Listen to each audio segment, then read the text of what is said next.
thank you for coming. This is our first in-person event in, I don't even know how long, like a year and a half or something. So it's great to see there's quite a few people.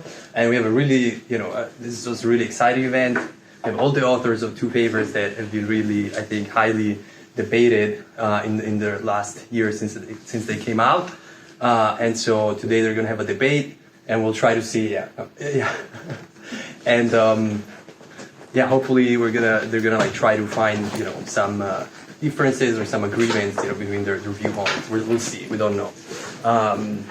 So the format is gonna be 15 minutes each, and then I would like you guys to ask two questions to each other in turn, if that's okay. So they would ask you one question, you ask them one question, and we try to do that in 15-20 minutes. And then if we have more time, maybe we'll have some audience questions. I'm Marco. This is Afra. This is an Afra event. I don't know if you didn't know that, but So what is Afra? Yeah, it's come on, you know what it is. It's Amsterdam Psychedelic Research Association. I guess you should say it. We're an organization of students and researchers that is focused on psychedelics and other understudied substances and practices. And I think we can already get started, right? Yeah. So okay. Let's go. All right, so thank you for coming out to listen to us, and I'm going to get into it pretty quickly because we've got a lot to cover in this short amount of time. So the first thing I want to do is just give you a bit of background on the paper and just explain a bit about some of the observations and questions that came up and led us to developing the paper. No? Or is it, am I doing the wrong way? There we go. Okay. All right, so the first thing is just the role of the mystical experience in the public eye. So here you've got some very major media outlets with millions, if not hundreds of millions of followers, kind of fairly plainly describing the mystical experience as being central to the therapeutic outcomes of psychedelic-assisted psychotherapy. But behind the scenes in the scientific literature, there's kind of varying degrees of comfort with this construct. So I'm going to read out some of these quotes, and I'll just put in a caveat that these are definitely cherry-picked quotes, and they're not meant to represent the beliefs of any one of these researchers. It's just to give an idea of some of the attitudes that are out there.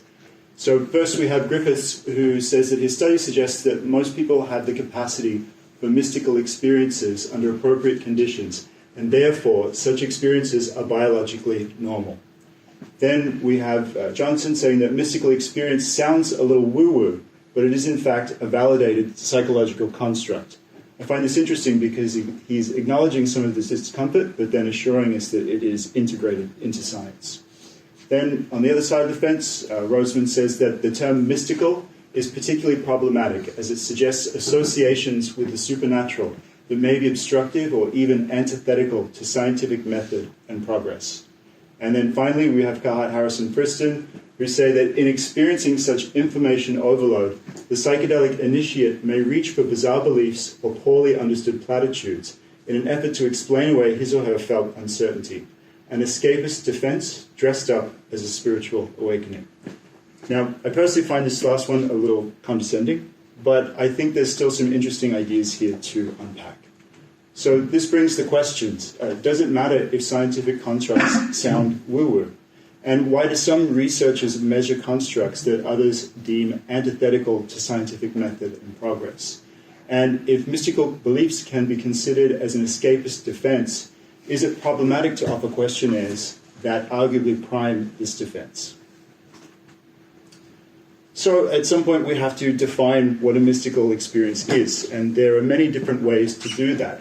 But I think the definition that's most relevant to this discussion and psychedelic research is that of Walter Terence Stace. So this is a construct with Western intellectual roots, starting with William James. Huxley was a proponent, but in 1960, Stace came up with his theory, which was in his book Mysticism and Philosophy, and he described the mystical experience as a distinct type of experience that had the characteristics of unity, timelessness, spacelessness, objectivity and reality, sacredness, blessedness and peace, paradoxicality, and ineffability. And these characteristics, they were good for psychedelic researchers to then develop operational categories on and make questionnaires out of. So that's where the mystical experience questionnaire and the mysticism scale and certain dimensions of the 5D ASC came from, based on these characteristics. So these researchers developing these questionnaires, they viewed Stace's work as objective and systematic and impartial. And I don't want to go too deep into criticisms of Stace's methods. I think it's out there in the literature if you're interested. But it's important to note that Stace's theory is based on the historical accounts of a very select few people who he deemed as prominent mystics. And that the questionnaires that arose were theoretically based and not empirically based. So some people have had criticisms of our paper, saying that we don't give a rich enough history of the construct. And, absolutely, because we had a short paper and there's obviously limitations. For a more rich history, for those who are interested, I definitely defer to Anne Taves. I see her as one of the clearest speakers on this topic. She gives that rich history, and I think it's important to note that she reaches a lot of the same criticisms, or at least very compatible criticisms that we do, which is that the mysticism scales presuppose certain things on theological grounds, and that they can be obscuring to research on what's actually happening in that moment. Okay, so these are the main questions that really underlied the paper that we wrote. So, are there risks associated with using mystical concepts and questionnaires in psychedelic research?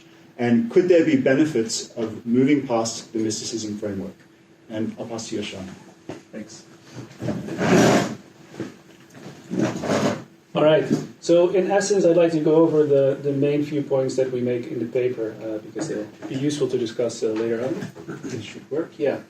So we have this nice organization where in the paper we introduce the topic and then give this first paragraph of a risky blend of mysticism and science. And essentially we see two types of issues. One is that we feel that there are problems with the mysticism framework in psychedelic science and coming to understand what experiences people are having. And on the other hand, we feel that there are issues when we are translating the science to lay people, but also to clinical practice, and generally how it may affect society when we present scientific findings as mystical. So in science, there are two main points which we point out. One is that we feel that it allows for this black box mentality in science where people are fine with accepting that this is the way we can describe something, but we feel it's actually limiting to what extent we are really trying to understand the experiences that are going on. So rather than, when we take mysticism out of this equation, we feel that there's actually more aspects that you get to define and you can be very much clearer about what the things are that people are experiencing, and that the mystical experience as is actually quite of a coarse-grained concept and allows for very little deeper understanding.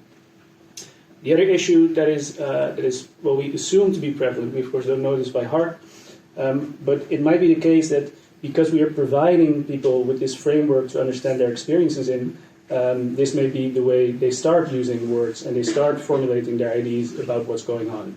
So consider that if you have a psychedelic experience that is very impactful, it may be meaningful, it may be transformative, it may be quite impressive, let's say, and hard to fathom. So it's very hard to really try and describe what is going on, what you're feeling, why you're feeling, what it might mean. The issue then becomes, if you are not sure what is going on and people ask you, well, perhaps did you have a mystical experience? Was it the case that you felt ultimate reality? Do you feel that you now know something that you didn't know before? We're very much priming people in considering their experiences like this. We feel it'd be much better to try to work bottom up and ask people what the experience was like, to then figure out what it actually means. And I think this is addressed in Joost and Michiel's paper somewhat, so that's interesting to talk about. The second thing I think is less addressed in their paper, but is equally important. And this is how it may affect society. Here, in essence, I think there's a very great risk that we're courting misunderstanding of research findings. So as you saw in the examples from BBC and CNN and many news outlets who have covered these these topics, I think it's a very strange message to send that we're saying, well, if we give people psychedelics, then they have a mystical experience and therefore they will get less depressed. And of course, the story is much more nuanced than that. And I know that, and other researchers know that. But if we are translating the findings in the way that we're doing now, I think there's a great risk that it's not being understood in that way. To actually give an example of this, so quite a few news outlets have also covered this discussion. Some of them were very psychedelic oriented, like Lucid News, but also Forbes covered this, which is like 1 million people subscribed news outlet. And Forbes chose one picture to go with this discussion, and that was this picture.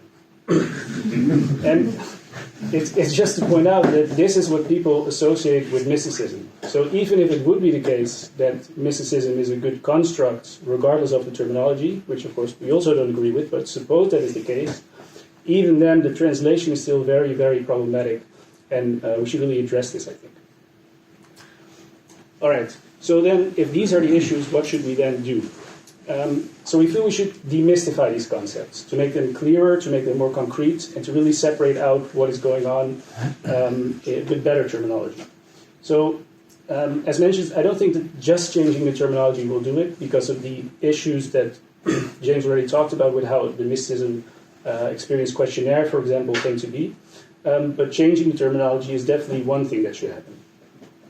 One other thing is that we now have much more capability to do such research, because mystical experiences aren't limited anymore to these very obscure mystics who have very extreme experiences and then get interviewed about their experiences. But rather, we give people psychedelics and they have these experiences, which I would not call mystical, but they do clearly have some experience. So let's try to assess what these experiences are, what they are constituted of, and how we can clearly delineate them. One other issue that is currently going on and within the questionnaires used or the instruments generally used to measure mysticism or mystical experiences is that there is, I think, a large overlap, or at least we cannot really separate out what's the true experience that people are going through and what their beliefs are. So we won't have time to go into specific items, but it's interesting to go over the mystical experience questionnaire sometime, read the individual items, and consider what kind of beliefs you would need to have in order to be able to understand the question and to properly answer it, to properly understand it and to properly answer it. I think there's much confusion there, and I highly doubt that it's only measuring experience, but rather it's measuring partly beliefs. All right. And so this sounds quite negative because, there's this huge issue with mysticism as we see it. But we don't think that this is an issue that we cannot overcome. I think there's actually very good ways to try and overcome these things. And that is, in very simplistic terms, is demystifying the concepts that we can use. So what we should be doing is enlightening the subjective experiences. The subjective experiences clearly are important. It's just that we need to be more concrete about what they are and what they are constituted of, as I pointed out. And using terms that are understandable by everyone rather than just people who seem to understand what mysticism is would be a very good step in that direction. Some examples of trying to frame things in a more understandable way are already out there. So we give rebus as one example. And people have used several metaphors to, for example, consider what it is that psychedelic therapy might do to people and how it may help improve their symptoms. And that is not to say that this is the only explanation of what is going on. It's also not to say that this is the correct explanation. It's just to point out that it is clearly possible to come up with explanations that are much more understandable, that do not require mystical terminology, and in essence try to explain the same thing. And then the core argument, and this is more theoretical than that we already have data to prove this with, but it seems that only if you demystify a model and be very clear about what all the aspects of it are, that's the only way to really come to a deeper understanding of what is going on. Because if you keep vague constructs, if it remains so muddied, then it's really hampering our understanding. So now it's nice that we have a questionnaire that predicts treatment outcome, but if we do not understand why it is the case that that questionnaire predicts treatment outcome, then really it's just some measure that seems to correlate with something. All right. To wrap up, I still have perfect 2 minutes. I'm exactly on time. So to wrap up, I'd like to point out 3 misconceptions which more broadly have been voiced against the paper, which are surprising to me somewhat because we really don't say these things. I think especially the first 2 are also in Joost and Michiel's paper, and I'll just talk a little bit about them. So one thing that's suggested is that we don't think that subjective experiences are relevant. That is not the case. This is exactly what we're trying to study. We're trying to understand what experience is going on. And any experience is subjective in essence. We're trying to see how much overlap there is between people and what aspects we can really define, you could say. So sure, it is terribly important, and this is what we're talking about. It's not the case that subjective experiences are not important. One other thing that is explicitly in the paper is that we are accused of suggesting that neurobiology is the only explanation that is relevant to these factors. We do not believe that is the case at all. And we don't say this in the paper either. So neurobiology is one level of explanation and one very useful level of explanation. But it's really valuable to combine this with all other levels of explanation to try and come to a concrete model of what is going on. So this idea of reductionistically defining things or only neurobiologically talking about things is really not something that's relevant to the discussion, I think. And then finally, it is not so explicit in the paper, but it sort of seems to be the case when I see people talking about this within the articles that have been written, also on Twitter discussions, that we seem to think that the experience is not important. But obviously, there is something going on. There is a psychedelic experience, and it could very well be the case that within that psychedelic experience is an explicit experience that is useful, meaningful, transformative, whatever. What we think, however, is that it's the mystical part of explaining that experience is the problem. So in essence, we think that mysticism is at best a very bad description of the experience, but at worst, it's inviting and accommodating supernatural and non-empirical explanations of the experiences. All right. Thank you. All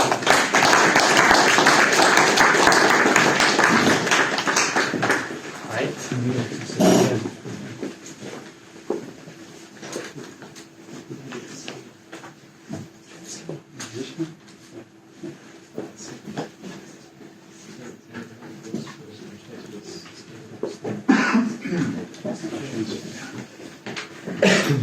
Okay, thanks for the nice introduction and for setting the stage.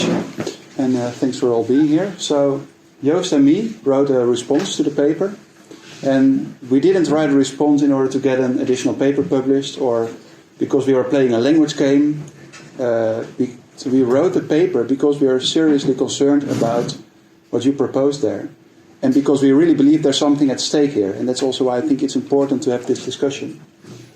Because I think, together with Joost, as we'll argue, that mystical experiences are key to understanding how psychedelics work. And that your criticism on using mysticism is relying on a conceptual confusion about the use of the word mysticism. So our response shortly consists of 4 parts. Part 1, mysticism as explanans versus explanandum. Part 2, the relevance of mystical experiences. Part 3, the scientific study of mystical experiences. And Part 4, in defense of experience embracing weirdness, which are also the points we make in the paper.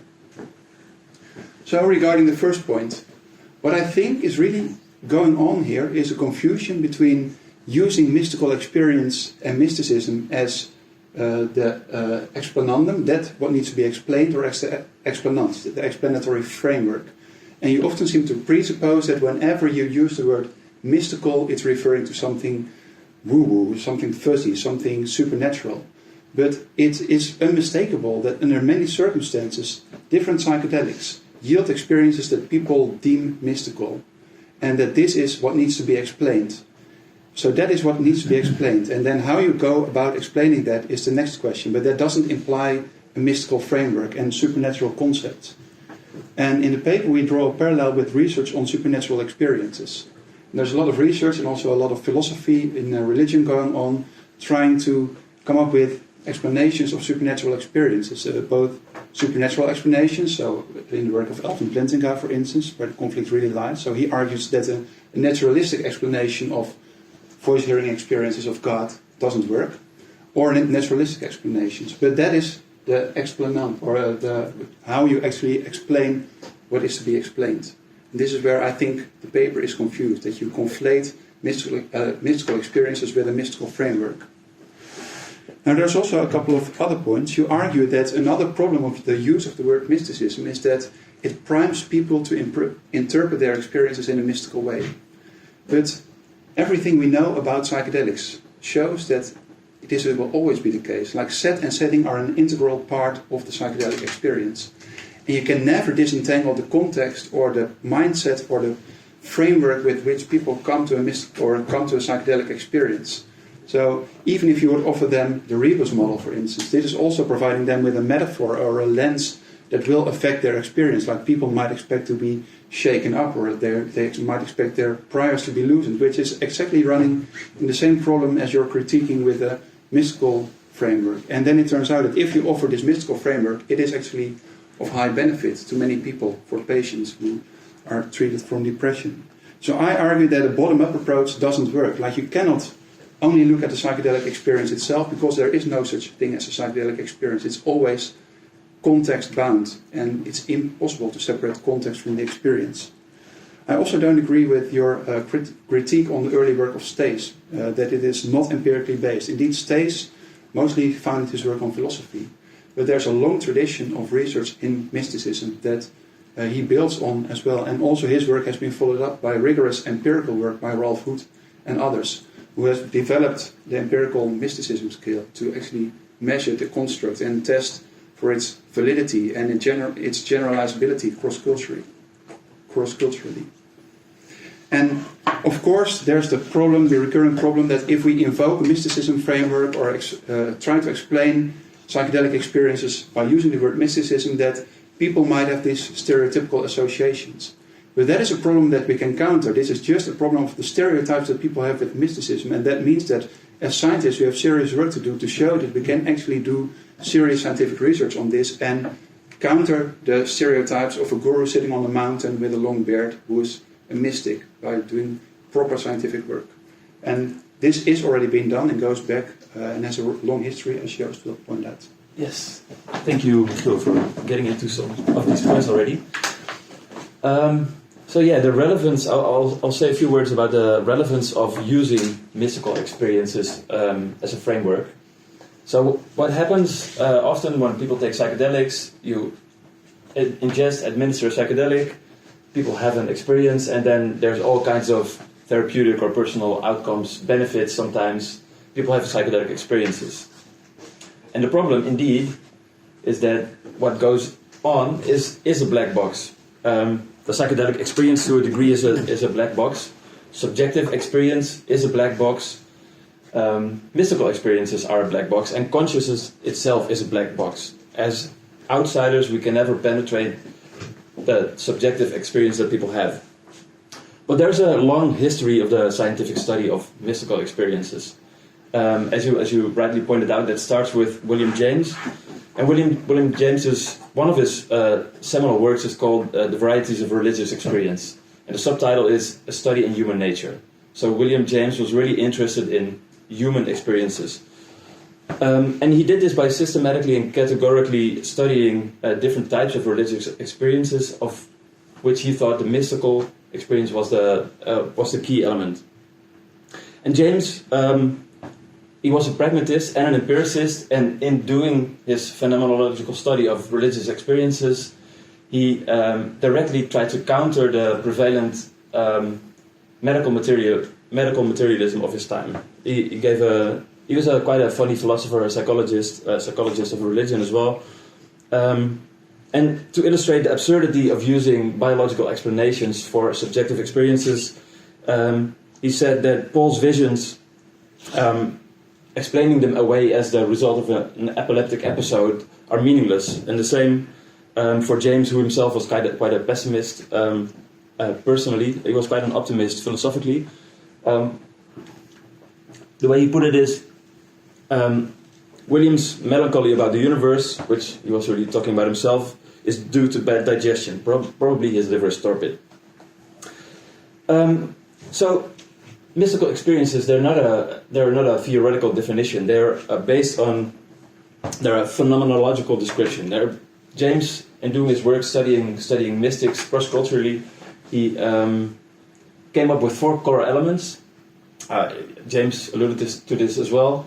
They're ineffable. They're hard to put into words concretely. They have a noetic quality, so they have the intuition of people have the intuition of reaching some profound truth about the world.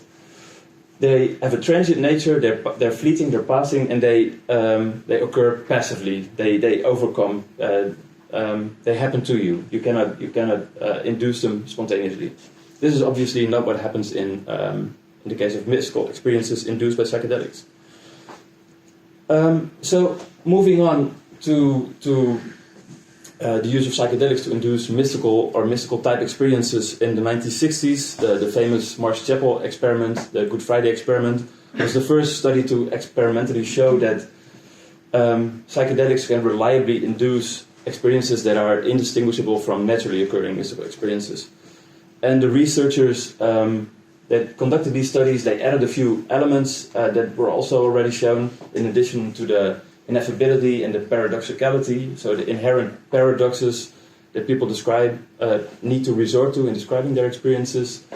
They also include elements of unity, a transcendence of time and space, a sense of sacredness, of awe, which is really an important religious aspect to this, and a deeply felt positive mood.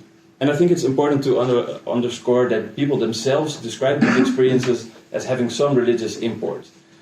This includes people who are atheists, who are agnostics, who don't have a religious framework from the outset. So, if you look at the outcomes of people having mystical type experiences, there's a wealth of studies that show that there's very clear correlations between mystical experiences and therapeutic outcomes. These are clinical outcomes, but also personal and spiritual outcomes. So they have clinical, personal, and spiritual relevance, but they do also have scientific relevance. Some of the therapeutic outcomes related to people's descriptions of these mystical type experiences include a reduced fear of death, an enhanced sense of meaning, and an enhanced sense of purpose. And these are also key elements of well-being, of spiritual well-being. So there is a relevance to using these types of experiences. Okay. I think I'll pass it on to you again. Yeah, that's fine. If you can. Yeah, so regarding the scientific study of mysticism, I do agree we have a problem because the existing skills are fuzzy and not very well developed. And this is nicely exemplified, I think, in this table, where I listed a couple of scales that are typically used to study psychedelic experiences, such as the MEQ, the EDI, and 5D-ASC, and the M scale, that supposedly tap into different experiences, the mystical experience, the ego-death experience, different dimensions of altered states of consciousness. But if you look at the items, you see that there's a lot of conceptual overlap between these different scales. So the mystical experience scale is the item experience of oneness in relation to an inner world within.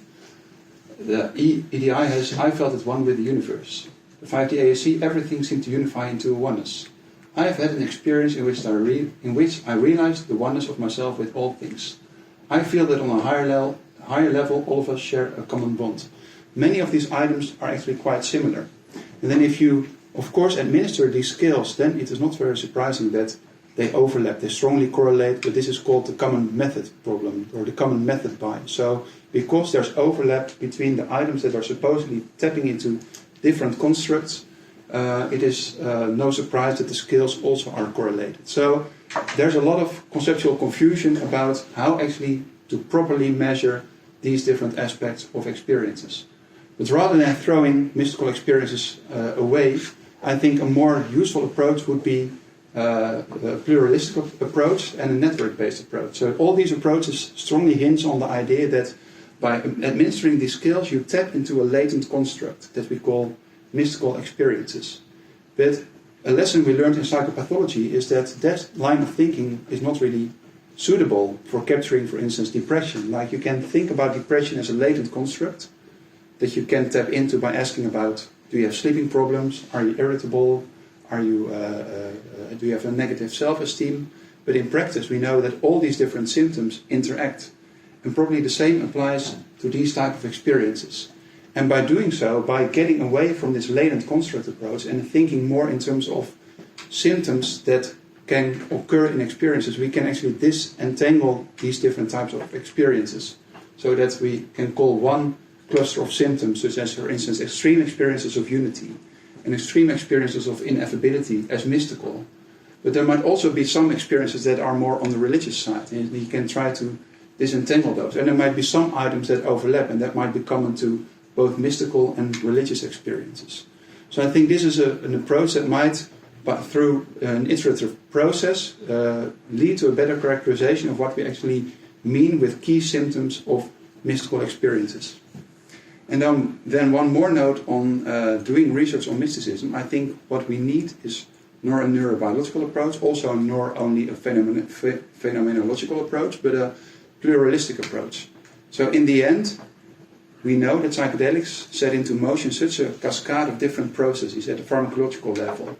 Increased neuroplasticity, anti-inflammatory effects, all types of different effects at the brain level, all types of effects at the psychological level. And in order to fully account for the effects of psychedelics, we probably need to take into account all these different levels, including the level that people describe as mystical experiences, in order to have a full account of how these experiences or how these effects come about. So we can do proper research on this topic. And finally, I would give the word to Yes, again. Thank you. Yeah, so another point I want to make, and I have 2 minutes to make a point, so this is my point. Embrace the weirdness. So one of the hooks that I use your article is to argue that we should indeed embrace more weirdness, and I think that materialistic and reductionistic approaches are ill-equipped to deal with these very non-ordinary states of consciousness. And I saw your paper as that's why I used it as a hook, as part of a larger trend as psychedelics become more popular, as they become mainstream, as a trend moving away from the hard to grasp aspects of the psychedelic experience. And we give some examples in our paper, such as the increased focus on microdosing, which is using psychedelics but without their psychedelic effects. Also, not for the subjective experience per se, more to increase focus, to increase concentration, to improve productivity. Focusing purely on neuromechanical aspects of psychedelics, the efforts to develop non-psychedelic psychedelics, they would not really be called psychedelics anymore if they don't have a psychedelic effect, I think. And I do research into ketamine, and in the ketamine world there's a lot of framing and priming of the subjective effects as unwanted dissociative or as unwanted psychotomimetic effects, which really primes patients for having a negative experience, or for not using the experience or the outcomes of those experiences to their benefit, which is what patients tell. The thing is, and I'm glad you agree there, is that the subjective experience obviously is at the heart of what psychedelics do. But this reluctance to take seriously the mystical experience and these other types of non-ordinary experiences is an attempt to keep your religion out of my science. And I think this is really at the core of this debate, and where this problem lies, is that mysticism has its roots in religion, but religious experiences, mystical experiences, can and should be studied seriously in science. We also, just to give a few other examples of experiences that can be very hard to reduce or to understand neurobiologically or in any other sense, are experiences described by people in very different contexts. In naturalistic contexts, people getting information from plants, talking to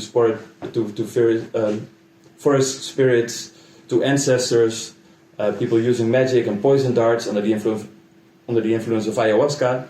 Those are all experiences, DMT, entity encounters, very, very interesting stuff, but very hard to put into a scientific framework. And I do agree that validating and taking seriously these experiences, it requires a lot of caution. On the other hand, and I do agree, you should not impose your own belief system, your own theoretical framework on somebody else's experience. But for patients or for people who have a hard time grasping or a hard time making sense or meaning of their experiences, it can actually be helpful to gently introduce frameworks such as mystical experiences, giving people the idea that what they have experienced is not too weird, that other people have had those experiences.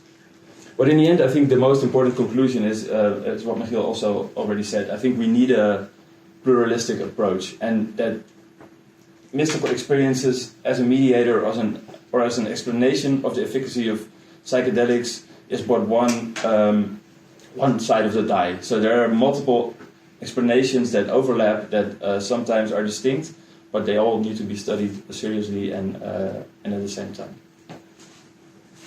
Thank you. All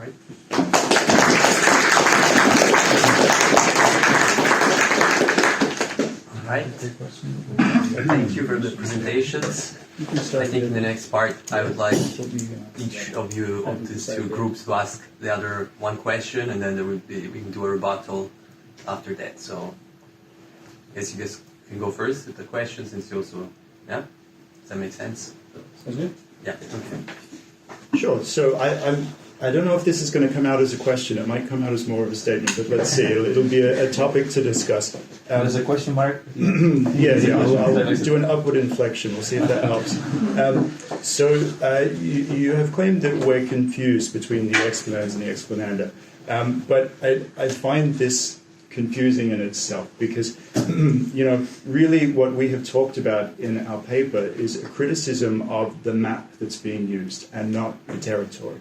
So this is where I think we're actually talking about exactly the same thing, because we are not saying that certain types of experience should be ignored. It's just that when you call it a mystical experience, you are applying the mystical experience framework. This is a way of explaining it by calling it a mystical experience. It comes with a lot of assumptions built in. So how do I make this a question for you? I guess I'm just confused that you would say that we are confused about the difference between the explanans and the explananda. It's hard to say. When really we're talking about the same thing. And can you see my point in that, is my question. No, so suppose we would get rid of the label of mystical experiences altogether and say we call it a type A experience. So a person comes to me and says, I have had a type A experience and it felt ineffable. I don't really know how to put it into words to it. Mm-hmm. And it was also paradoxical. Like at the same time I felt I had an ultimate revelation of truth.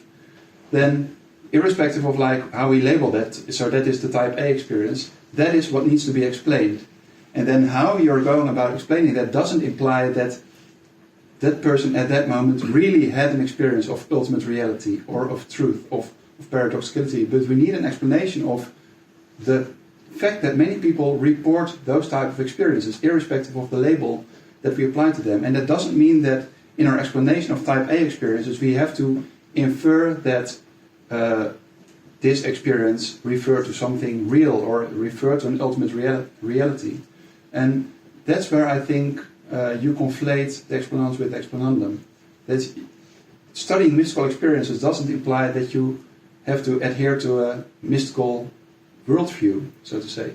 Or to the veracity of the experiences that people report. Right. I'm not sure that we have really said anything about the veracity of the experiences, though. We haven't really said that people need to be told, no, that's not true. It's just more of an open question. I don't think you can so easily assume that people report mystical experiences under that particular framework. A lot of the data that we have to suggest that people have mystical experiences is high scores on the MEQ. But this is kind of a self-fulfilling prophecy because these questionnaire items were theoretically derived. And then, of course, we apply the questionnaire. We say, oh, they scored very highly. That must be confirming the theory. But, in your paper, you said that the MEQ and the mysticism scale were excellent. And you said to refer to Taves for a breakdown of pros and cons. But Taves eviscerates those questionnaires. She eviscerates them. She talks about the theological assumptions that are built into them and the fact that they obscure research into them. So Taves is fond of the ego dissolution framework, right? So she's talking about the idea that a mystical experience is positive, that it's not culturally mediated. I can't remember all of those assumptions off the top of my head, but she says exactly the same thing. Final rebuttal, just so you have it at the same time, if you want. Yeah, maybe the point on the measurement is well taken. That's also what I alluded to. Like, we have problems with these scales, but that doesn't mean we have to throw away the baby with the bathwater. I mean, in terms of predictive validity, they predict treatment outcomes, and they also predict. You can classify people into groups who have had a genuine mystical experience and people who don't, but they're suboptimal. But at the same time, those are not the only indicators of people having had a mystical experience. I mean, if you look at the work of Steve Katz, he documents a wide variety of subjective reports.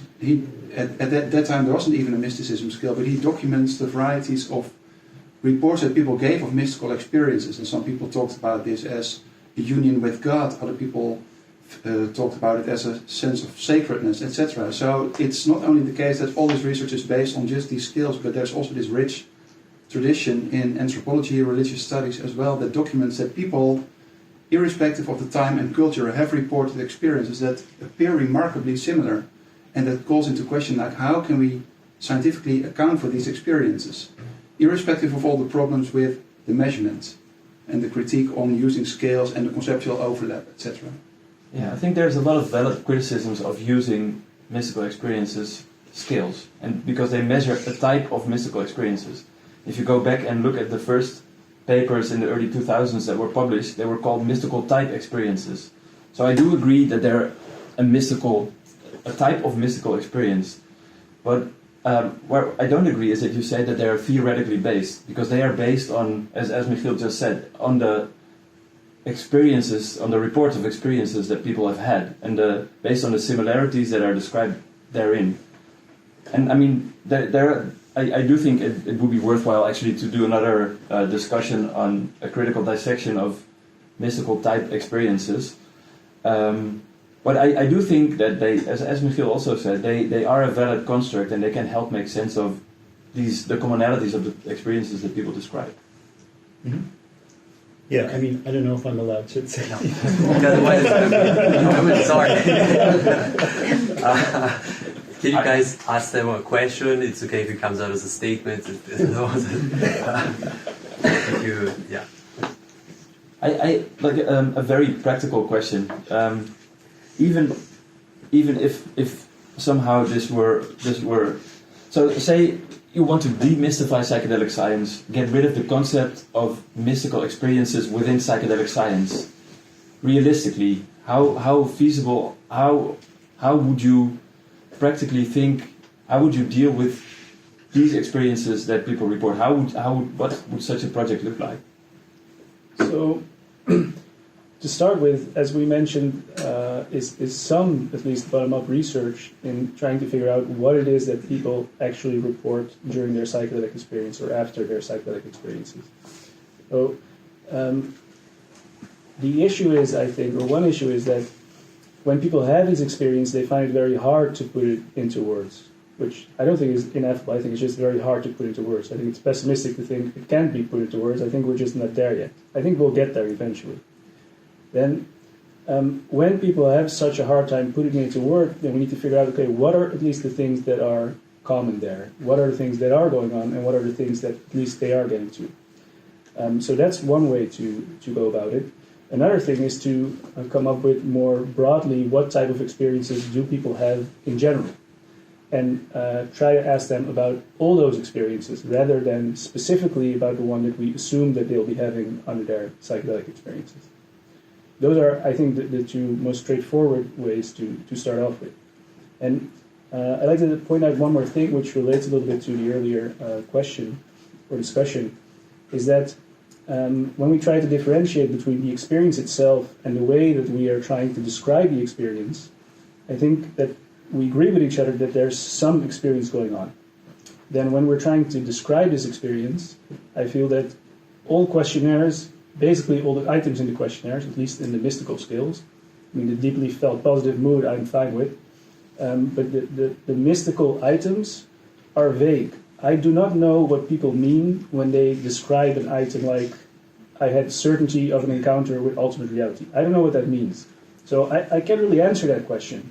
And I have a very extreme psychedelic experience. I think I know what type of experience they're trying to get at. But if you say to me, did you encounter ultimate reality? I have no idea what you're talking about. And I think that is actually a case that most people have no idea what that means. Even when they say, yes, that's exactly what I felt, I'm very, very doubtful about whether it is actually a case that people who say yes to that question are experiencing the same thing. So the issue is that the items and also just the conceptual framework of mysticism more broadly is so vague that we can't really know that the experience is actually shared by people in the same manner. So we're tapping into something, but we don't really know what it is. And I think that the point of demystification is trying to be more concrete about what it is in those experiences that is going on, trying to describe them as concretely as possible, and then trying to sort of delineate, okay, when is it this experience, when is it that experience, and what might relate to what outcome. And I'll add one short thing. You're asking what it would look like to kind of take that step forward. And in fact, you pointed it out in your paper with Entaves and the INOE. So she has developed that questionnaire to avoid the assumptions that are built into the mystical experience construct. So she's asking about people's experiences in very generic terms. So we too are interested in people's weird experiences, like what a fascinating thing to study. What we don't want to do is kind of approach it from a position where there's all these a priori theological assumptions built into that framework of exploring. Well, I think we both agree we need better measurement tools to arrive at these experiences. But I still don't agree with the point that your basic assumption is that mystical experiences are vague and are fuzzy and are impossible to study. I mean, they are not as concrete as possible. We have a very clear characterization based on the rich literature that Joost was referring to of what mystical experiences are.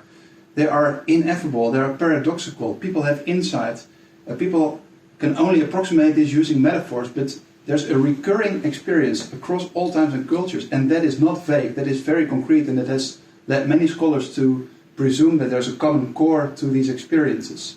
And that, I think, is in need of a scientific quest to arrive at better measures. But the starting assumption that we're talking about vague and fuzzy experiences and that the whole literature is fused with religious and supernatural assumptions, I think is just not correct, and also not doing justice to the work that has been done by Ralph Hood, for instance, on this topic.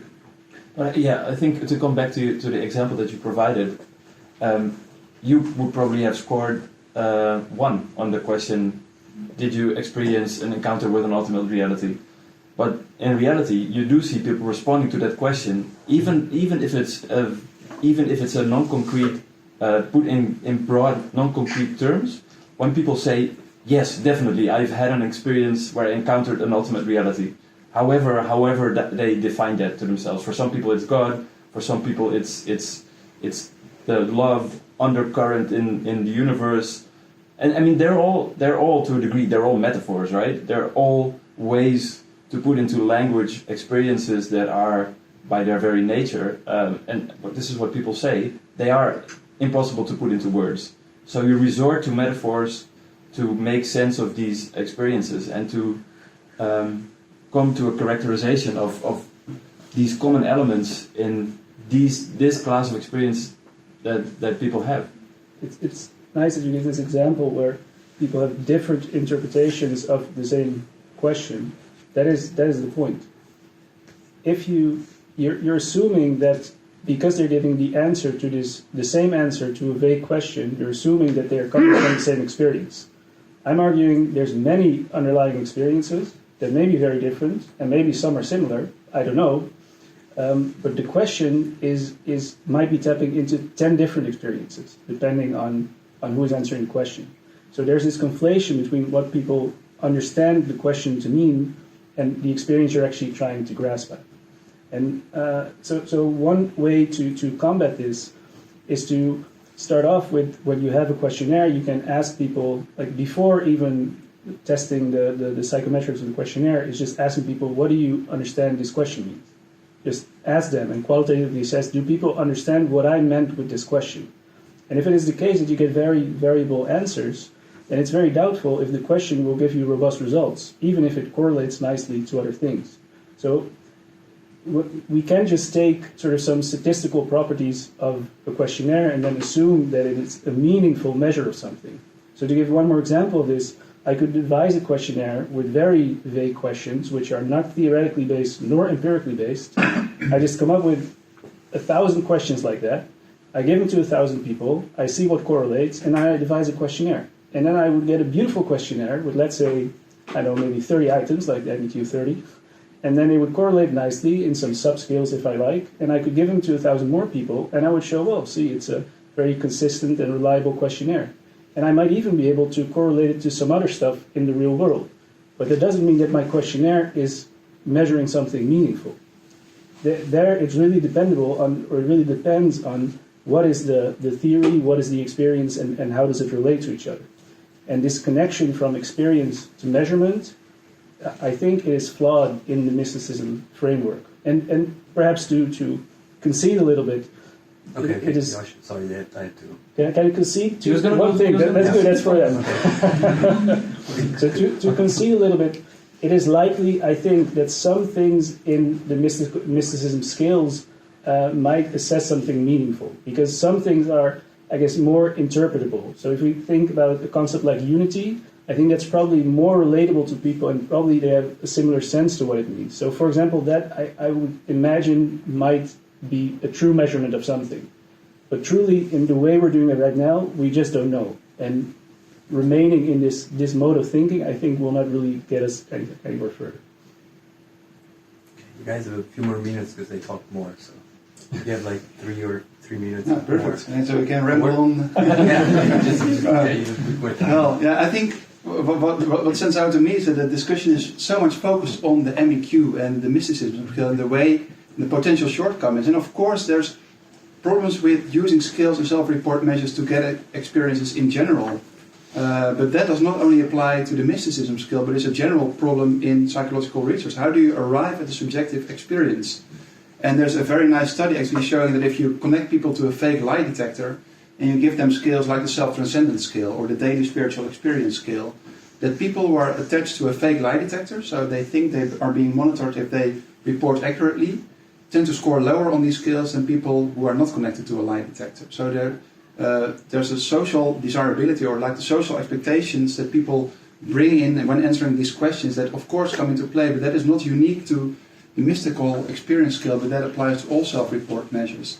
And therefore we need richer and thicker descriptions to arrive at these experiences. But the critique of you on the mysticism scale, I think, is very peculiar and does not do justice to, like, there are different ways of getting at these experiences. You can also use phenomenological interviews or structured interviews to access these, but that is not key here.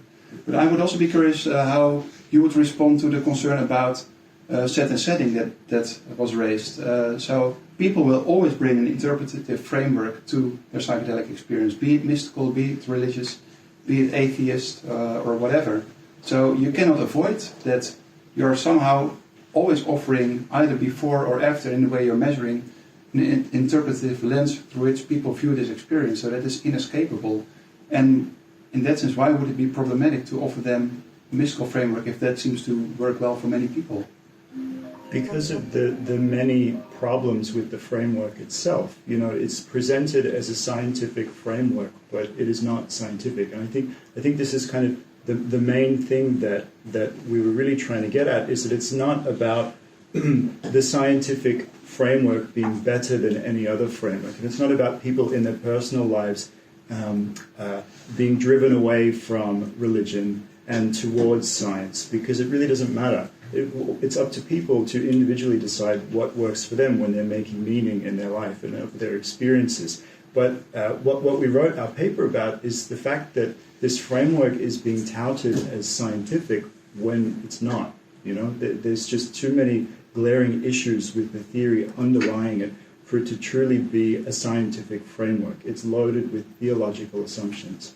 And that's the point. It's about, we're criticizing the map, the scientific map of the territory, and we're talking about what is a scientific map and what isn't a scientific map. Yeah. Go ahead. Well, you seem to have a very compartmentalized view of what science is, like a very narrow view of like science is only hard scientific, neuroscientific facts in which there's no room for concepts like mysticism or supernatural. But again, we can do scientific research on this. The fact that something is called a mystical experience doesn't preclude it from the scientific study of it. That brings us back to the first point, right? I would agree with that, but you know, there's a difference. So the concept of religious experience isn't a problem to me because it's clearly defined. You know, that a religious experience is more or less any experience that has been deemed religious. I mean, that's what Taves refers to them as. You know, experiences that are deemed religious, and this in itself is kind of fine with me because it's more clear that we're talking about the way that people appraise their experience, right? But the problem with the mystical experience concept is that it's often the researchers who are doing the appraising for the participant. Is that the case? Can you give one example of a researcher who has a theological agenda of proving that there's more to reality than we can see by using the concept of mystical experience? Ralph Hood. I doubt whether he has that agenda. He talks about the real with a capital R. And, you know, I think agenda is a very loaded word. But absolutely, there are theological assumptions built into that concept and to that work. Perhaps to add, the issue perhaps more to be is that if we're trying to describe the experience, then mysticism is really conflating the experience with the appraisal. And I think that is where, for example, for religious experience, they're more clearly separated out. So people have an experience and they relate it themselves to something that is religious and therefore it is religious. But when we're talking about a mystical experience, then I don't think that people are per se relating it to anything mystical and therefore it is mystical. Rather, we've decided that these are the factors of a mystical experience and that's why we call it like that. But to give you the example, to give a personal example, I think I know what experience people are talking about, which you would call mystical when people take psychedelics. I've had that experience. I know what experience you're pointing at, but it's not related to anything mystical, not in my interpretation nor in my experience itself.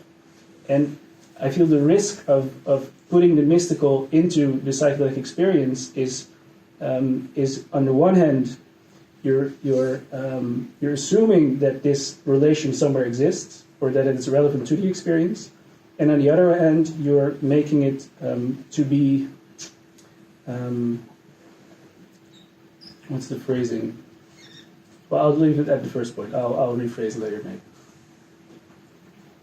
Yeah, so you seem to have strong resistance just to the use of the word mystical experience. So coming back to, like, if we would call it type A experience, and I would do an interview with you. So, Josjan, you have used psychedelics. Could you agree that the experience is difficult to put into words, like if you were to phrase it? Yeah, If we construct the experience that way, you would say, yes, maybe it is. But then as soon as the word mystical comes into play, you reject it because you associate it with supernatural concepts coming into play, which I think is not a fair characterization of the word mystical experience. You guys have more time if you want to add something, because you guys talked a bit more. If you want, otherwise they can answer that. But perhaps I should answer it, right? Because I would answer it too. so something like ineffable is not that problematic. So I think that there you can quite concretely say it is very hard to put into words. That's actually a concrete experience. But we use the MEQ because it's the most prominent one, and it's so clearly delineated. Within the MEQ, you have the mystical scale, you have an ineffability scale. The ineffability scale, fine, we can deal with that. It's understandable enough. But the mystical scale, I don't know, give me some items and explain to me how that does not include such relationships with mystical concepts. They're in the questionnaire and unavoidable, I think. And the point is that you can have an experience that you're trying to describe without using all that terminology. So using the terminology is unnecessary, and it complicates the process of trying to describe and understand it. Yeah, I was thinking about, you have no problem calling an experience a religious experience, but you do have a problem calling a particular type of religious experience a mystical experience. And this is what I did not understand. What is the distinction between the two? The distinction between the two is that religious experience is more widely understood to be about appraisal. So a mystical experience can be any type of experience as long as it's deemed religious. It's an appraisal of it being religious by the experience, right? With a mystical experience, this is loaded. So the theory behind mystical experience says that mystical experiences are positive. All of these criteria. So it's a sui generis phenomenon. It has these characteristics automatically. It's not just about an appraisal. And I also think it's highly questionable that people would freely report saying, I had a mystical experience. They might describe those characteristics, 1,000,000% agree with you, because we've done our own qualitative research into the way that people describe their psychedelic states, and absolutely, the concept of unity comes up, the concept of spirituality comes up as well. But none of this is incompatible with a demystified framework. I shouldn't use the word demystified because I'm about to reference Anne Tave's work, and I don't want to put that word in her mouth. But she uses the ego dissolution framework and talks about positively valenced alterations in sense of self. So this is much more generic language. It's less loaded with the theological assumptions that I keep bringing up. And it also leaves more room to study the process of appraisal that follows the experience itself, and of course will happen in the experience as well. It's just more neutral, open language that comes less prepackaged. You can easily try and unpack what ego means to people. If people have an understanding of ego, of what dissolving means. Agreed. It's not my framework. I'm not sure that I would hitch my wagon on that star, but it's still just an example. The thing is, it's not just an example, because any framework that you impose on or any label that you give a particular experience comes from a particular way of understanding, and I think there's no escaping that. But what I understand that is your major issue is that most people have a lay person's understanding of religious experience, but they don't have a lay person's understanding of mystical experience. And because you need a researcher administering a scale to label the experiences that people had as mystical, that's where the problem comes into play for you. But then we go back to Michiel's example, so calling it a type A experience. Why would that solve the problem for you? What's the theory of type A? That it's a description having the same characteristics as the ones that are currently used in the mystical experience scales, but it just has a different name. Then I would refer you to all of the criticisms that we've had of the problems with that theory. Also in our paper we have discussed the problem with the word itself, which is that I think it's prone to misinterpretation. This is just one part of the issue, but there's also all of the theoretical problems that we've described as well that would apply to both mystical experience and type A experience, if that's the theoretical framework. In essence, if you change it to a type A experience, then it doesn't resolve the issue of the description being bad. I think it does not do justice to the actual experience. I do not think it's a concrete description of an experience. I think it's a vague description of an experience, and that below it there might be very different experiences that people are feeling. Yeah, we wrote in our paper that a change in language is not sufficient. It would be a good start, though. It would address some of the issues, but not. Maybe one more comment. So you seem very, very favorable to Anne Tave's approach. So she has developed this scale where you have you have this experience, and then how do you attribute this experience? To single out, to separate belief from experience. And of course that is a very positivistic view. I'm very favorable to her work, but still from like looking at how psychology works, or how the mind works, basically being a Bayesian inference machine, it doesn't make sense to separate belief from experience because they're intrinsically entangled, and perceiving is believing and vice versa. So it is almost impossible to disentangle the belief from the experience because they're so intrinsically related that it is almost impossible to extract, like, how do you attribute this experience to what did you experience on that view. So I wonder if that is of concern, this approach. I'd say maybe this seems like a very theoretical argument. If you just take into account the fact that I have certain experiences of which I realize that they relate to true things in the world, but I also have experiences which I'm very, very sure do not relate to anything real in the world. So in that sense, my beliefs and my experiences can be clearly separated. And that is not always the case, and sometimes they're muddled, and that will hamper trying to assess them. But I don't think that there's a fundamental problem in trying to differentiate between the two. Right. Maybe we should also open up the floor to the audience. Let's do one or two questions from the audience. I think it was fruitful so far, the whole between you guys. I think it was a nice back and forth. But do we have any questions from the audience? I have a question of what he just said. Did you just say you had, you have two types of experience, one that has to do with the world and one that doesn't? Did you just say that? So I said that I have some experiences of which I realize that they relate to something that is true in the world, and I have some experiences that I know that relate to something that is not true in the world. Okay, wouldn't that be, again, a belief, like he said? Because maybe what do you know is real in the world and what you don't, that's what you believe. Some other people will say that's subjective, right? Yeah, well, I'm fairly sure there's some objective reality. I'm going to go take that as an assumption. So, for example, if I'm walking around the world right now, I'm seeing that you guys are here, then I'm quite sure that you're actually true beings and you're sitting there and I can talk with you. But if I would now, let's say, hallucinate some dragon and I would see it flying around, then I could still be aware of the fact that the dragon is not actually there, right? And this is actually, this happens often. Actually, this is the most prominent difference between having a psychosis and having a psychedelic experience, that when you're doing psychedelics, you usually know that the things you're seeing and thinking are not real per se, whereas when you have a psychosis, then you confuse the experience with reality. Okay. I think that would also imply, like, in a psychedelic studies, you might assume as well that there are, let's say, parallel realities and that they might be mixing in some point. So what if you just take only this reality as truth in your beliefs, and when you're assuming another framework, you just mix parallel realities as a big assumption? You know what I mean? I don't understand the question. If I explain myself well.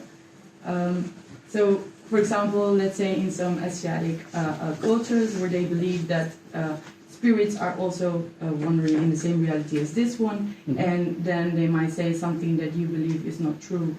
For them, it will be true because they're having a different belief system. You understand? So that's where I'm trying. Well, so I think it's still possible that I might experience something which I say does not relate to reality, and someone else might have the same experience and argue that it does relate to reality. But that just means that we disagree on what's the case, and then one of us will be correct and the other one will not be, or it may be more complicated than that.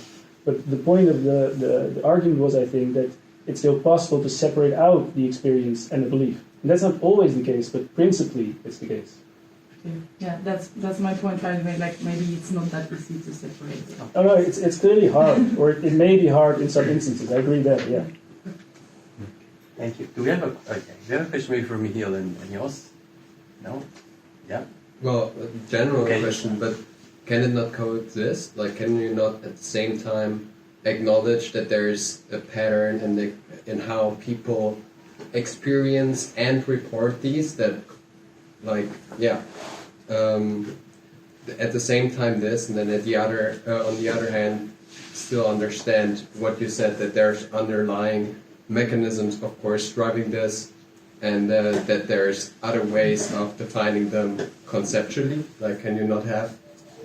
Because obviously there is a long history of the association between people having these type of experiences and calling them, phrasing them in this way, and then the associations with positive clinical outcomes, with that part of the experience being what it really is. Can you not have both at the same time? I'm not sure what you're asking now. I think I could answer. Yes, of course, there's patterns underlying, and this is what it needs to be studied, and this is why different frameworks of explanation exist, right? But we're talking about the mystical experience construct, which is a Western intellectual construct that was made by psychologists, right? And that's what we're criticizing. So we're not talking about the subjective experience itself, and we're not denying that there are patterns and similarities between certain types of experience. We're just questioning whether this theory is the best kind of map of those experiences. But again, the way you phrase it, like a concept developed by Western psychologists or Western researchers, that's not accurate. Like, mystical experience is not a Western invention, but it's a concept that is encountered cross-culturally in Buddhist traditions, in different contemplative traditions, in early Christianity, etc. It's not so your critique is so much focused on the work of Ralph Hood and how he conceived and translated the concept of mysticism in psychology, but ignoring the wealth of research on mystical experiences. So you have such a compartmentalized view on mystical experiences that ignores the richness of that tradition. When you group those experiences, you're applying the mystical experience theory. But there is no mystical experience theory. You're making a strawman of Ralph Hood as representative of mystical experiences in general, which is not doing justice to the richness of the field and the long tradition of this research. Michiel, can you give some more example of this, what you're saying? The richness of the field that they're ignoring? Well, if you look at Aidan, who's here, is writing a book on the psychedelic experience, which he has written an excellent chapter on mystical experiences, and has quotes from many different traditions and people who have had these experiences way beyond Western psychology and way beyond the M scale by Ralph Hood. And this, if you look at the work of the really close reading of Steve Katz's book, he has many quotes of mystics reporting different experiences. William James in his Varieties, all the examples that he lists of people giving these experiences that show that there's a wealth of different descriptions that people give, but still there seems to be a common denominator across these different experiences that, of course, has been compartmentalized and singled out subsequently by by Walter Stace and then subsequently Ralph Hood, who might have had his agenda, but that is only like one line of research in this, but ignoring all the other stuff, like anthropological work on diversity of mystical experiences that people report. The constructivist debate, is it really the case that there's a common denominator, or if you do a close reading of the type of experiences that people report, maybe it turns out that these experiences are actually are actually different. Like for instance, in Eastern Orthodox traditions in Christianity, they never talk about the union with God, but only like the sense presence of God, like the sense presence of another. In mystical traditions in Catholicism, they talk about a union with God, and that has been taken as an argument that, hey, maybe this experience is not as universal as we think, and there might be peculiar differences, but still a common denominator is that the experience is difficult to put into words and characterized by paradoxality and insight. So to perhaps take back to where our paper started off, is that within psychedelic science, in essence, people are using the mystical experience questionnaire as the main questionnaire to assess these types of experiences. And that is the measure, and the theory behind it, that is what they're using to try and explain what is going on. So that is, of course, our starting point. And I agree we haven't sort of debated the entire history of mysticism. I completely agree there, and perhaps it'd be useful to delve into more. But it doesn't change the fact that when we're now applying at least this compartmentalized part of mysticism, that it leads to many issues. And again here, I think the principal problem is that it is not a good description of the experience. We're assuming that is the case because we use a questionnaire that ticks boxes. But that's not good evidence in favor of capturing the experience. But that argument you could level at any psychometric questionnaire, right? That's not exclusive to mystical experiences. I mean, that's a general problem trying to narrow down experiences by using questionnaires. No, Can I have a question? Because do you have an example of then a better method that you would propose? Because I also feel like that the criticism you have more is almost more related to skills in general. Because of course, in the context of Western empirical medicine or scientific studies, you need to make certain things quantifiable and objectifiable and relatable to a larger population. And of course, with experience that is inherently difficult to put into words, of course the scales will then be quite varying and rather vague, because the entire kind of concept of it is that it is difficult to put into words. But then I feel like what you're proposing is saying that the skills that exist now are too vague, and all the things you've mentioned before about them. But then what would be a replacing skill or method that you would propose? Yeah, so I don't have like a perfect solution to the issue, but I don't think that's not a good reason to try and assess that this issue exists. But to point in directions at least is, like we talked about ego dissolution as an example. What I like about that at least is that it seems to be more concrete about an actual experience without having so many beliefs about the experience introduced into the questionnaire itself, or even into the concept of ego dissolution. So I'm not sure if ego dissolution is really the perfect way to go, but at least it would be a better way to go for the singular reason that it is more concrete and less vague. And so I think what you do, if you try and purely replace the mystical experience concept, you also take away some of the meaning that people attach to these experiences that are mystical and that do have explanatory power. And that do not also always necessarily have explanatory power if you use a concept like the dissolving of the self. Which in a way, I mean, the dissolving of the self could also mean a merging with a larger whole. They can be two different angles of the same kind of experience. Yeah, so then we should figure out what the different angles of experience are, and we're not now doing that. Let's try to do maybe one more question. Sorry, there's just someone else. Yeah. Can I ask? Thank you very much for the discussion. I found both positions really fascinating. I wanted to ask, once research flows towards psychedelic therapy and psychosocial well-being in general, I think that maybe the mystic experience would be useful for the subject to process what's happening, on a human-centered level, to integrate the neurophysiological shock, the ontological shock, existential shock that you can experience actually not thinking something different, like, I relax the precision of my prayers. That's not interesting to live through in a way. So I wanted to ask also to the other camp, on a more less human-centered level, if you apply protocols or reports that minimizes spamming effects, for example, what quality research proposes to move from intentional qualities to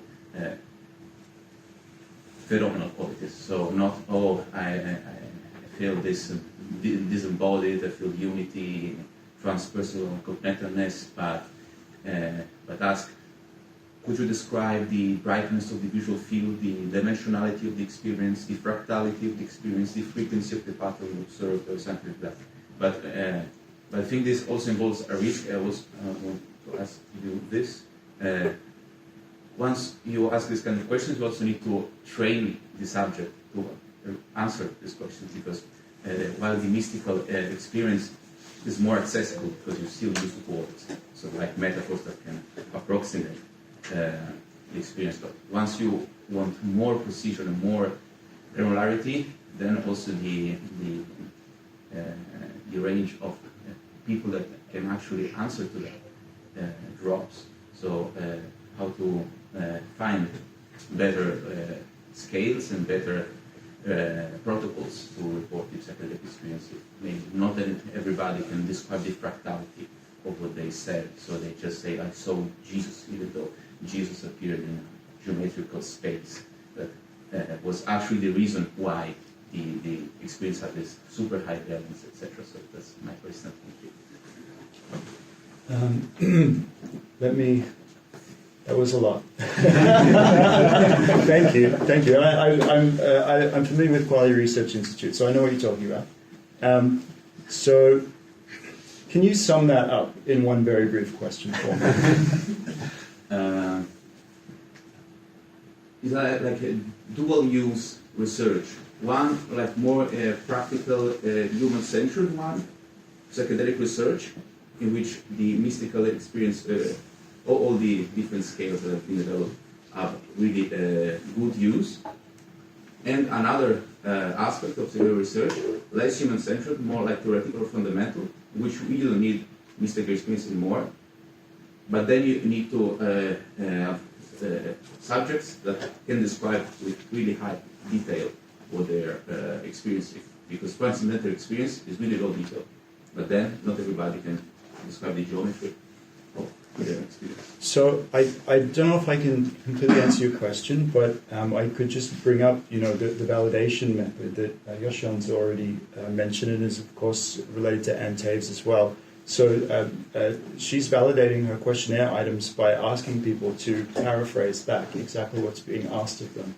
And what she's found is that with the mystical questionnaire items, it's incredibly hard. I think the majority of the mystical items have been thrown out of the questionnaire because it's just proven so difficult to get to that point where enough people can repeat back exactly what is being asked of them. And this is an open question of whether this will apply in a population such as psychedelic users. But at the moment, it seems that with the population that those items have been validated on in that way, they can't repeat it back. And of course, these questionnaires are what's being used in clinical studies of psychedelic drugs to substantiate this driving force behind therapeutic outcomes, which is the mystical experience. But from what we see, it seems like a lot of people don't really even understand what's being asked of them with that questionnaire item.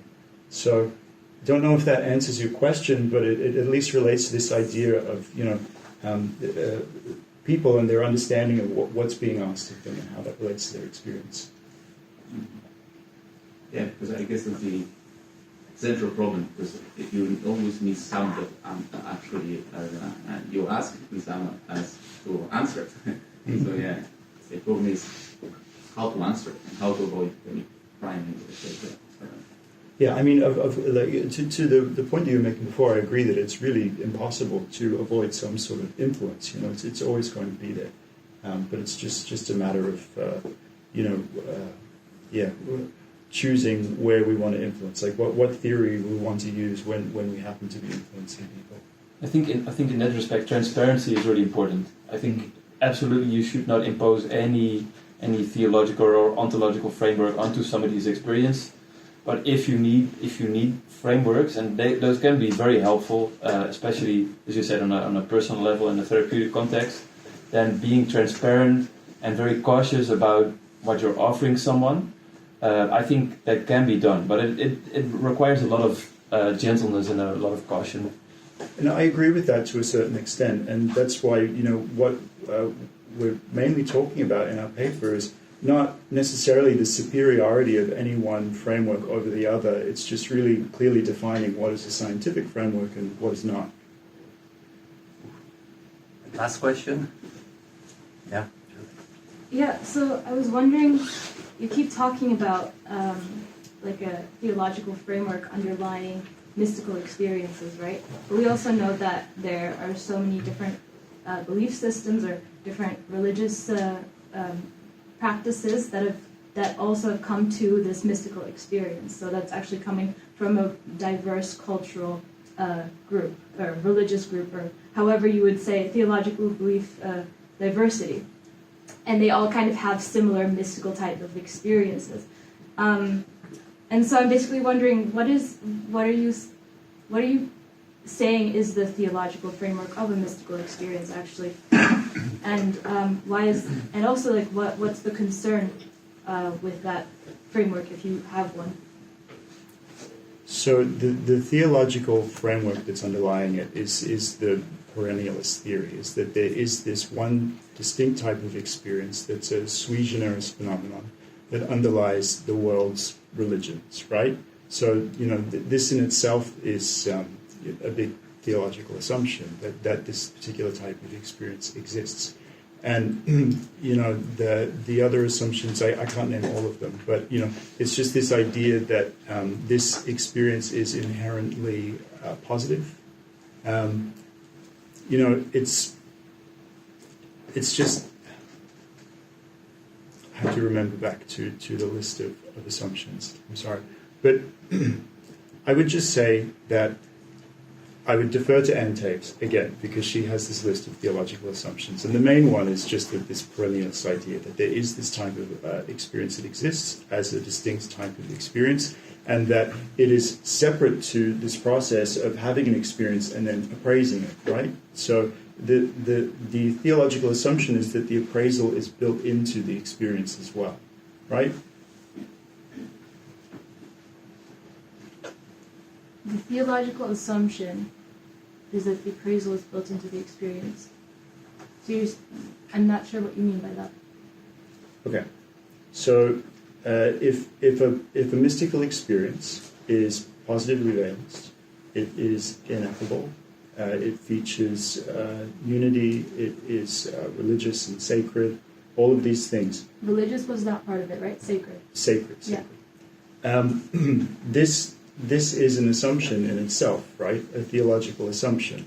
What's Why? the theological Yeah. part of it? I can feel the same way about techno experiences. music, for example, but then that is not a religious concept. It's just a type of experience that is not necessarily. It's a the theological implies that there's assumption in that many religions regard their practice as a path to that type of experience, right? Or this is what the mysticism theory says. So you're saying other religions also have had that experience, but that doesn't, and therefore, the experience is rooted in their theological view, but that doesn't. Yeah, because I see it exactly the other way around. That actually mystical experience is something that transcends religions, because it does occur in such a diverse range of religions all over the world in different cultures. So what you're saying is that it's kind of a chicken and egg situation, where you say that the religious concept, that because these mystical experiences historically have been associated with religions, that therefore they fit in some theological framework, whereas I think it's the other way around, that actually, by defining a mystical experience in such scientific, neutral terms that don't include God or don't include any specific religious dogma, that is actually a way of describing this experience outside of the context of religion. If that makes sense. That's what I mean. Yeah. I'm not sure I followed that completely, but so would you say that you are a perennialist? You believe in this idea that there is a distinct type of experience that underlies the world's religions? Well, not per se, but I think that within religions, of course, because there are concepts like meditation, for example, and different types of meditation that are common in certain religions. Mm-hmm. Even like, for example, like saying prayers with like a rosemary or something is a form of meditation. I try to look at these, then, it makes sense to me that within this context, then, that it is then historically quite often occurs in a religious context, that this does at least highly increase the chances of encountering a certain type of experience that I deem to be a mystical experience that you can also reach with psychedelics. It's not exactly the same, so I agree with you that there's diversity in that. But I agree with Joost and Michiel that I think it's actually good that there's at least frameworks to describe this experience in a scientific context, because otherwise there's a million different individual experiences, but there's not really any way of quantifying them within the context of research, if that makes sense. Can I ask a question related to this very fast? Yeah. If a person that doesn't know any framework about religion and doesn't know anything, and it doesn't part of any religious framework, nothing about a God being supreme, and has a psychedelic experience, wouldn't they maybe describe it the same way as people with a theological framework? And how would you then differentiate the framework from the answers? You know what I mean? Yeah, I mean, I think there's inevitably going to be some overlap. You said that there are these patterns underneath. It's just the question of whether describing as a mystical experience and the theory that goes along with it is the best description. But then we would agree that calling it a mystical experience doesn't infer that there's a theological assumption to it. I'm not sure I follow where you're going with that. Because, like, okay, you say that a mystical experience infers that there's a theological background to it, right? But that's the same experience, the same appraisal as somebody with non-theological background or not knowing about religion will describe it. So what's the problem of naming it in a way if people with a theological background and people without it have the same description of appraisal of the same experience? So the mystical experience construct itself is reliant on these certain assumptions, right? So regardless of whether two different people explain I think that's where the misunderstanding comes in, because they're not based on assumptions. They're based on research, on categorizing types of experiences and distilling them down to essential elements. And it's not.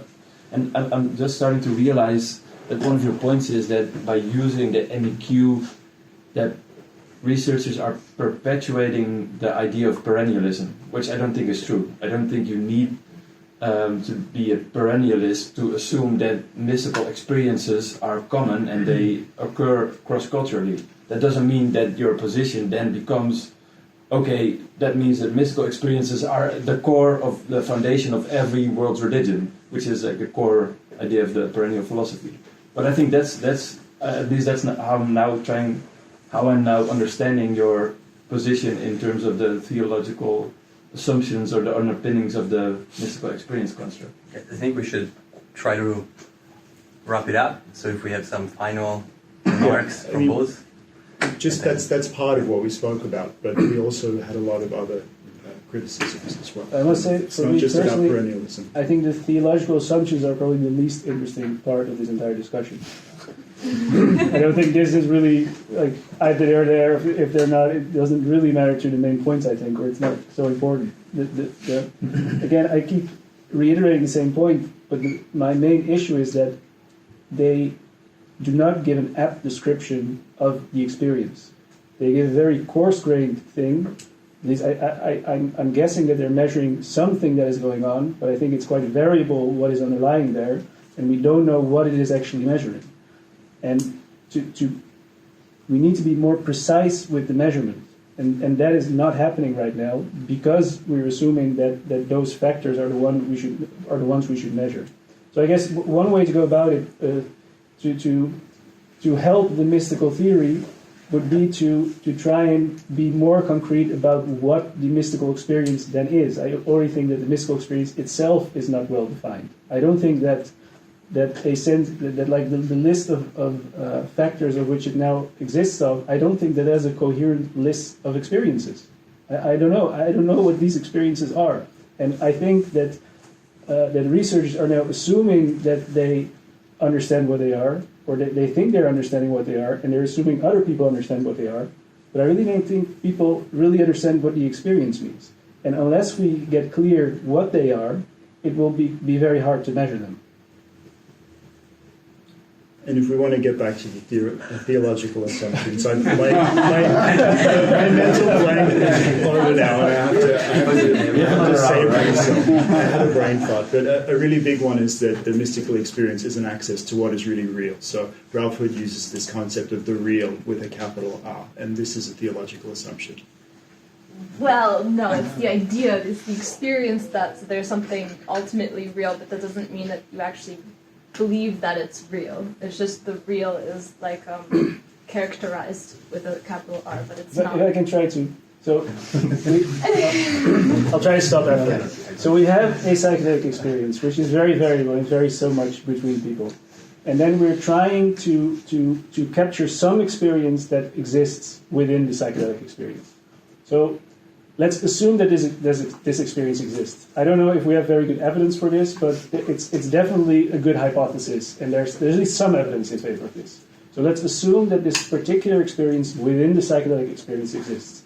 And for good measure, let's call it a type A experience, right? So we're now trying to assess what is this type A experience. My argument is that we have the mysticism theory that describes this type A experience. I think the mysticism theory is a bad description of the type A experience. So now what we need to try and do is to come up with a better description of the type A experience. And what we've been doing so far is try to list all the issues with the mystical theory about the type A experience, which I think are plentiful. But of course, where we're not really at yet is, okay, what is our alternative theory of the type A experience? And I concede we do not have a good theory for that, and that sucks, but we'll work on it. And we'll get back to you once we've figured it out. Next year. No, okay, final. So next year, we're going to have final remarks. Final closing remarks. Yes. I mean, we can go on for hours. That's but again, like listening to you, you seem to have a lot of almost personal concerns with the way the mystical items on the scale are phrased, and arguing from the face validity. Like, I cannot relate to these experiences. They don't make sense to me, but as Joost is pointing out, they make sense to many people. And I'm also not sure whether, like, you're a big fan apparently of Anne Tave's approach, but if that is going to help you, because also there, I mean, she's proposing that you have like the building blocks and you have the attribution. But also, I don't know if it would be of any help of replacing mysticism with ego dissolution, which is also like a common core or an essentialist type of approach to these experiences, but rather than labeling them mystical, now you call them ego dissolution or changes in self-perception or connectedness, etc. That I don't know if that is doing any better in terms of explanatory power. And also during this discussion, I was reminded repeatedly of a related discussion in the neuroscience of religion and spirituality, which is labeled neurotheology. So this has been a huge debate in the 2000s when the first neuroscience studies came out on prayer and showing that specific brain areas light up if people pray. And then people jumping on this, like Andrew Newberg, who actually interpreted that the brain areas are giving us evidence of ultimate reality. Like, this is a clear example of a misuse of scientific data for a religious agenda, and that was called neurotheology. And now you're accusing kind of the field of mystical experiences of doing the same, pointing at these experiences as ultimate proof of something beyond. And I don't think that is exemplary of most of the people doing research in this. One final, or maybe two final short remarks. What I found interesting is like the invitation that comes to participants participating in psychedelic research, participating in different labs. So people participating at Johns Hopkins expect to have a mystical experience. People at Imperial College expect to have an entropic experience of randomness and breaking down of priors. And people at Zurich expect to have a filtering release experience, because this is how these different labs brand themselves. And it would be interesting to see if, like, you would administer these different skills in different contexts to see if indeed the invitation that goes out from just merely participating in a lab that is known for a tradition of being famous for mystical experiences during the explanatory power primes people indeed also to have that type of experience. But I think if there's one point of agreement, at least to conclude tonight, it is that we need better measurement instruments to get to these experiences, including rich phenomenological data and getting insight in how people interpret the items that we use for skills, and don't take like item scores for granted. So it's looking forward to continue. It's basically an empirical question. Yeah. No. Okay. No, but it can be.